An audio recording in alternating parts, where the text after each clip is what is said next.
மேட்டிமை குறித்த 13 வசனங்கள். நீங்கள் செவி கொடுத்து கேளுங்கள், மேட்டிமையாய் இராதேயுங்கள், கர்த்தர் விளம்பினார். எரேமியா 13:15.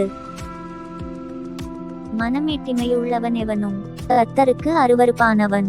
நீதிமொழிகள் 16:5. கர்த்தருக்கு அருவருப்பானதில் ஒன்று மேட்டிமையான கண். நீதிமொழிகள் 6:17. மேட்டிமையான பார்வையும் அகந்தையான மனமுமுள்ள துன்மார்க்கர் போடும் வெளிச்சம் பாவமே. நீதிமொழிகள் 21:4. அழிவுக்கு முன்னானது அகந்தை, விழுதலுக்கு முன்னானது மனமேட்டிமை. நீதிமொழிகள் 16:18. நீ மேட்டிமையானதினால் பைத்தியமாய் நடந்து துர்ச்சிந்தனையுள்ளவனாயிருந்தாயானால் கையினால் வாயை மூடு. நீதிமொழிகள் 30:32. மேட்டிமையான புயம் முறிக்கப்படும். யோபு 38:15. கர்த்தர் உயர்ந்தவராயிருந்தும் தாழ்மையுள்ளவனை நோக்கி பார்க்கிறார், மேட்டிமையானவனையோ தூரத்திலிருந்து அறிகிறார். சங்கீதம் 138:6. தேவரீர் சிறுமைப்பட்ட ஜனத்தை இரட்சிப்பீர், மேட்டிமையான கண்களை தாழ்த்துவீர். சங்கீதம் 18:27. இனி மேட்டிமையான பேச்சை பேசாதிருங்கள், அகந்தையான பேச்சு உங்கள் வாயிலிருந்து புறப்பட வேண்டாம். 1 சாமுவேல் 2:3. மேட்டிமையானவர்களின் கண்கள் தாழ்ந்து போம். ஏசாயா 5:15.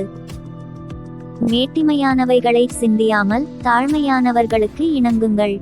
ரோமர் 12:16.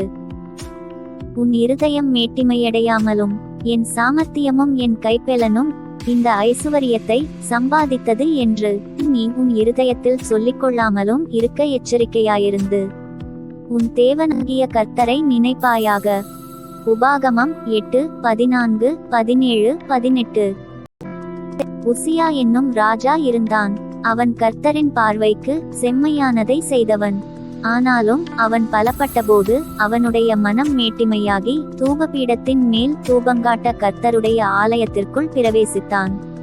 தூபங்காட்டுவது ஆசாரியருக்கே உரியதானபடியால் ஆசாரியர்கள் உசியாவை தடுத்தனர். இதனால் ஆசாரியர்கள் மீது உசியா கடும் கோபம் கொண்டான்.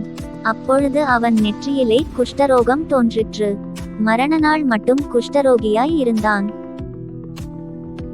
இதேபோல் நேபுகாத்நேச்சார் என்ற ராஜாவும் மேட்டிமையாகி இது நான் கட்டின மகா பாபிலோன் என்று சொன்னபோது அவன் சிங்காசனத்திலிருந்து தள்ளப்பட்டு மனுஷரின்று தள்ளப்பட்டு ஆட்டை போல புல்லை மேய்ந்தான். அவன் தேவனே ஆளுகைக்குரியவர் என்பதை அறிந்த பின்பே மீண்டுமாய் தன்னுடைய சிங்காசனத்தில் நிலைக்கிறான். அதேபோல் எசேக்கியாவின் இருதயமும் மேட்டிமையாயிற்று. ஆனாலும் அவன் தன்னை தாழ்த்தினபடியால் அவன் காலங்களில் தீமை வரவில்லை.